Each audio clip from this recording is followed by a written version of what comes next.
So அந்த மாதிரி dust வருது அப்படின்னாவே நம்மளுக்கு வந்து ஃபில்ட்ரு வந்து செக் பண்ணணும். ஸோ 180cc அப்படிங்கிற போது நம்ம வந்து 10W40 யூஸ் பண்ணலாம். ஃபில்டர் ஆகிறது நம்மளுக்கு ரொம்பவே கம்மியாகும். ஹலோ வணக்கம் நண்பா, இது உங்கள் லோகநாதன். இன்றைக்கி நம்ம இந்த வீடியோவில் வந்து பார்த்தோம் அப்படின்னா நம்மகிட்ட வந்துருக்கிறது அப்பாச்சி பழைய மாடல் வந்து 180 பைக்கு. ஸோ இந்த பைக்கு வந்து நீங்கள் வந்து இப்போ ரீசெண்டாக வந்து இந்த மாடல் பார்க்க முடியாது. ஸோ இது வந்து 2013, 15 அந்த டைமில் வந்து பீக்கான மாடல் இது. ஸோ இந்த பைக்கை பொறுத்த வரைக்கும் டிவிஎஸ் கம்பெனியில் மோஸ்ட் சக்ஸஸ்ஃபுல் பைக் அப்படின்னு சொல்லலாம். ஸோ அதனால் நம்ம பல்சர் எப்படி பஜாஜில் வந்து மோஸ்ட் சக்ஸஸ்ஃபுல் பைக் அப்படின்னு சொல்கிறோம்ல, ஸோ இதில் வந்து டிவிஎஸில் வந்து இவங்களுக்கு வந்து அப்பாச்சி தான். ஸோ இந்த அப்பாச்சி 180 பைக்கில் வந்து இன்றைக்கி நம்ம ஆயில் சேஞ்ச் பண்ண போகிறோம். ப்ளஸ் வந்து பார்த்திங்க அப்படின்னா ஆயில் ஃபில்டர் ஒன்று வாங்கிட்டு வந்திருக்கு. ஸோ இதில் என்ன ஒரு இதுனா ஹைலைட்டுனா, இவங்க வந்து பைக்குக்கு ஆயில் மாற்றி கிட்டத்தட்ட 1 இயருக்கு மேலே ஆயிடுச்சு அப்படின்னு சொன்னாங்க. ஸோ அதிகமாக ஓட்டும்போது வந்து பார்த்தோம்னா ஸ்மெல் வருது அப்படின்னு சொன்னாங்க. ஸோ இதில் ஆயில் லெவல் வந்து எந்த அளவுக்கு இருக்குது அப்படின்னு செக் பண்ணலாம். ப்ளஸ் வந்து இந்த ஃபில்ட்ரு வந்து என்ன ஒரு கண்டிஷனில் இருக்குது, ஸோ 1 இயருக்கு மேலே ஓட்டும்போது இந்த ஃபில்டர் கண்டிஷன் எப்படி இருக்குது அப்படிங்கிறத வந்து இந்த வண்டியில் நான் உங்களுக்கு கழட்டி காட்டிட்டு ப்ளஸ் வந்து பார்த்திங்க அப்படின்னா வேறு ஏதாச்சும் அடிஷ்னல் திங்ஸ் இருந்ததுன்னா நான் அப்படியே வீடியோக்குள்ளே சொல்கிறேன். ஆயில் ட்ரைன் பண்ணுறதுக்கு நம்மளுக்கு தேவையான ஸ்பேனர் வந்து பார்த்திங்க அப்படின்னா 16, 17 ஒரு ஸ்பேனர் வந்து தேவைப்படும். ஸோ ரிங்ஸ் யூஸ் பண்ணிக்கலாம், அதுதான் வந்து பெஸ்ட்டு. இது வந்து பார்த்திங்க அப்படின்னா ஃபில்ட்ரு சேஞ்ச் பண்ணுறதுக்கு ஒரு 8mm டீ ஸ்பேனர் வந்து யூஸ் பண்ணிக்க போகிறேன். ஸோ இந்த ரெண்டு தான் வந்து டூல்ஸை பொறுத்த வரைக்கும் இன்றைக்கி நம்ம யூஸ் பண்ண போகிறது.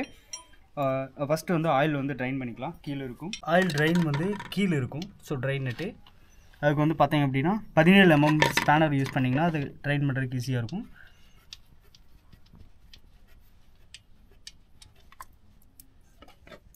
ஸோ ஆயில் வந்து இருக்குது, ஆனால் வந்து ரொம்ப வந்து கெட்டியாக இருக்குது. ஸோ ஆயில் வந்து அப்படியே வந்து ட்ரைன் ஆகிட்டு இருக்கட்டும்.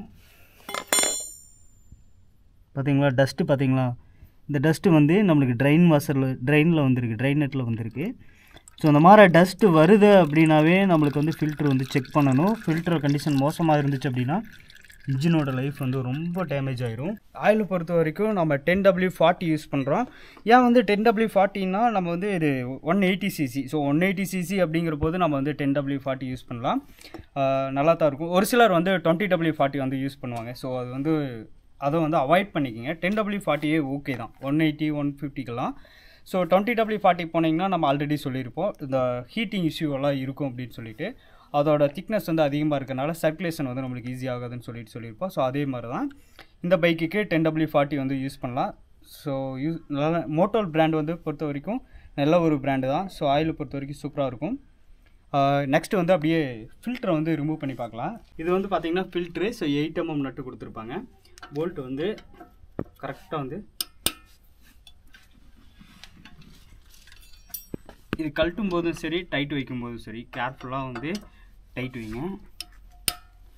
ரொம்பவும் டைட் பண்ணிடக்கூடாது, ஏன்னா ஆயில் லீக்கேஜ் ஆகிடும்.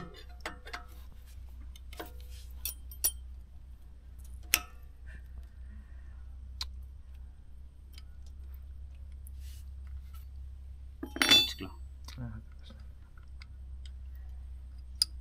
இது வந்து ஃபில்டரில் எப்பவுமே ஆயில் இருக்கும் லைட்டாக, அது வந்துருக்கு. ஸோ ஒன்றும் இப்போ ஆயில் தொடச்சிக்கலாம்.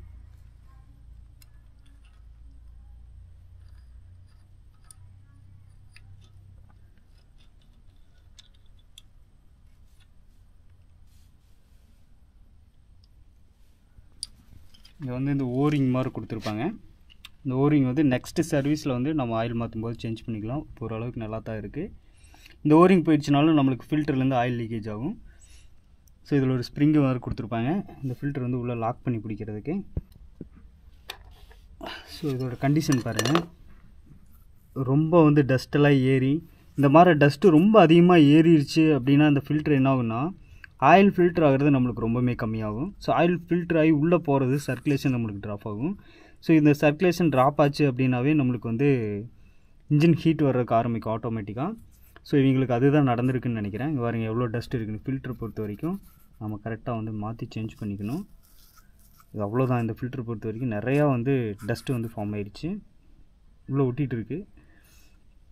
ஸோ இதை நம்ம அப்படியே தூக்கி போட்டுட்டு புதுசாக ஒரு ஃபில்டர் ஒன்று வாங்கிட்டு வந்திருக்கோம்.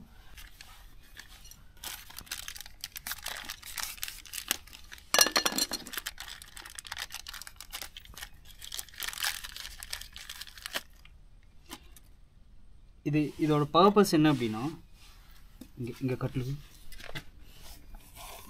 இந்த ஒரு பார்ட் இருக்கு இல்லையா, ஸோ கிளாஸிங் இப்படி இந்த ஒரு ஹோல்ஸ் இருக்குல்ல, ஸோ இது வழியாக ஆயில் வரும். இதில் வர்ற ஆயில் வந்து இந்த ஃபில்டருக்கு மேலே ஃபில்டர் ஆகி இதுக்குள்ளே போகும். இதுக்குள்ளே வந்து பார்த்திங்கன்னா சல்லடையாக கொடுத்துருப்பாங்க. வர டஸ்ட்டெல்லாம் இதுலேயே அப்சார்ப் பண்ணிக்கும். ஸோ அது வழியாக ஆயில் வந்து பார்த்திங்கன்னா பம்ப் மூலிமா இது வழியாக ஹெட்டுக்கெல்லாம் போய் சர்க்குலேட் ஆகிட்டு வரும். ஸோ அதுக்கு தான் வந்து ஃபில்ட்ரு யூஸ் பண்ணியிருக்காங்க. ஸோ இதை வந்து நம்ம கன்ஸ்டியூட்டாக சொல்ல முடியாது. எல்லா சர்வீஸ்லையும் மாற்றிட்டோம் அப்படின்னா நம்மளுக்கு சேஃபு.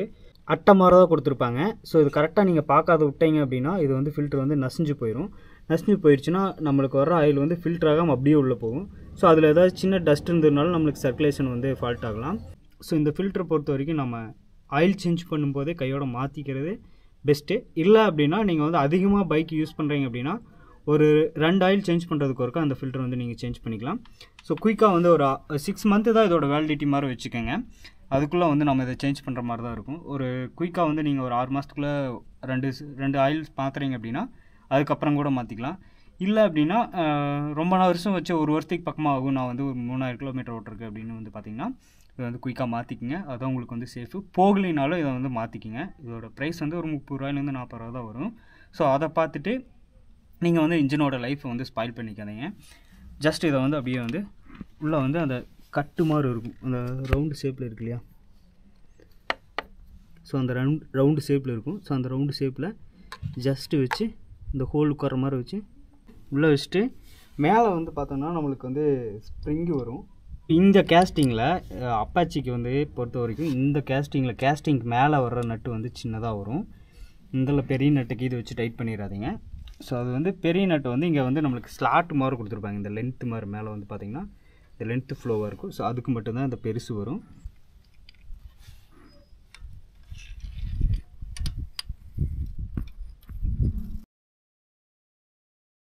ஓரிங்குமே வந்து நல்லா இருந்துச்சுன்னா மாட்டிக்கலாம், இல்லைன்னா அந்த ஓரிங் வந்து சேஞ்ச் பண்ணிக்கலாம். ஓரிங் போயிடுச்சுன்னா நம்மளுக்கு இந்த ஃபில்டர் கேஸ்லேருந்து சைடில் வந்து ஆயில் லீக் ஆகும். ஸோ அந்த ஓரிங்குமே வந்து நம்மளுக்கு ஒரு 10 ரூபா 20 ரூபா தான் வரும். ஸோ அதுவும் கூட மாத்திரனா மாற்றிக்கலாம். பட் இந்த ஓரிங் நல்லா தான் இருக்குது. ஸோ இந்த கேஸ்டிங்கை பொறுத்த வரைக்கும் நீங்கள் வந்து ஃபுல்லாக டைட் வைக்கக்கூடாது. ஃபுல்லாக டைட் ஏற்றுனீங்க அப்படின்னா ரெண்டு போயிடும். ஓரளவுக்கு மீடியமாக வச்சுக்கணும். அது மட்டும் இல்லாமல் அப்போ தான் போய் அந்த ஓரிங் வந்து கரெக்டாக வந்து சீட்டிங் ஆகும்.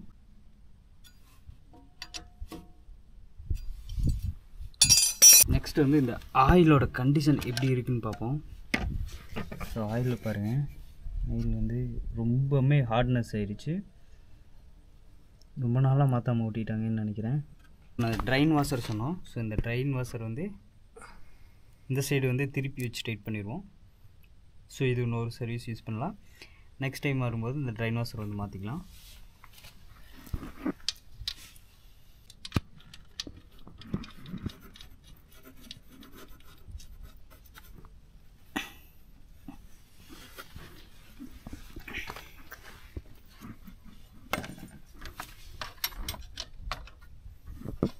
அடுத்து வந்து ஆயில் ஊற்றுறது தான். ஸோ இதை வந்து ஓப்பன் பண்ணிட்டு, ஸோ இதோட கெப்பாசிட்டி வந்து பார்த்திங்க அப்படின்னா 1000 ml கிட்டத்தட்ட வந்து 1 லிட்டர் சொல்லியிருக்காங்க.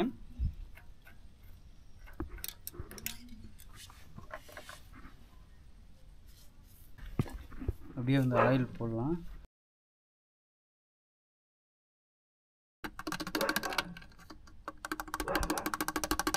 ஸோ அவ்வளோதான். இது வந்து பார்த்திங்க அப்படின்னா எப்பவுமே வந்து ஆயில் மாற்றிட்டீங்க அப்படின்னா ஃபில்ட்ரு சேஞ்ச் பண்ணிட்டீங்களா. ஸோ ஃபில்ட்ரு சேஞ்ச் பண்ணதுக்கப்புறம் ஸ்டார்ட் பண்ணி லைட்டாக வந்து ஐடியல் ஆர்பிஎம்மில் ஒரு கொஞ்சம் நேரம் ரன் பண்ண விடுங்க.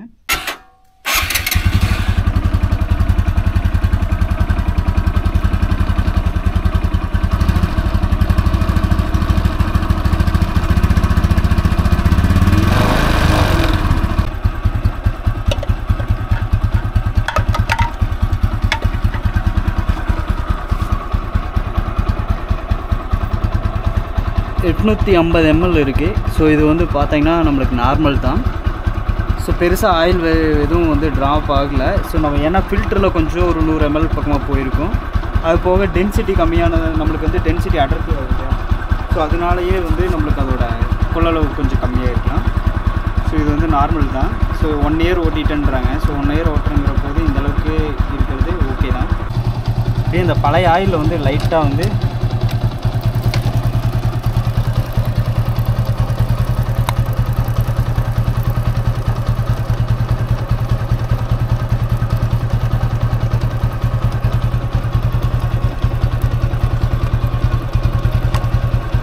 எம்ஆர் பைக்லலாம் மேக்ஸிமம் வந்து இந்த டைப்பில் தான் ஆயில் ஃபில்டர் தராங்க. ஃபில்டர் ஸ்க்ரீன் தரதில்லை. ஏன்னா என்ன காரணம் அப்படின்னா, ஃபில்டர் ஸ்க்ரீனில் வந்து நம்மளுக்கு ஆயிலோட இது வந்து பார்த்திங்கன்னா ரொம்ப கம்மியாக தான் போகும். ஸோ இந்தளவுக்கு டயாவில் வந்து நம்மளுக்கு ஃபில்டர் ஸ்க்ரீன் கொடுத்தோம் அப்படின்னா அடைச்சிருச்சு அப்படிங்கிற போது நம்மளுக்கு ஆயில் வந்து உள்ளே போகாது.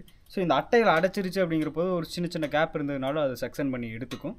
ஸோ இந்த அட்டை பொறுத்த வரைக்கும் நம்மளுக்கு லைஃப் டைம் வந்து ஒரு 6 மாதம் 8 மாதம் தான். ஸோ அதுக்கப்புறம் வந்து அதோட லைஃப் வந்து அஷ்யூர்டாக சொல்ல முடியாது.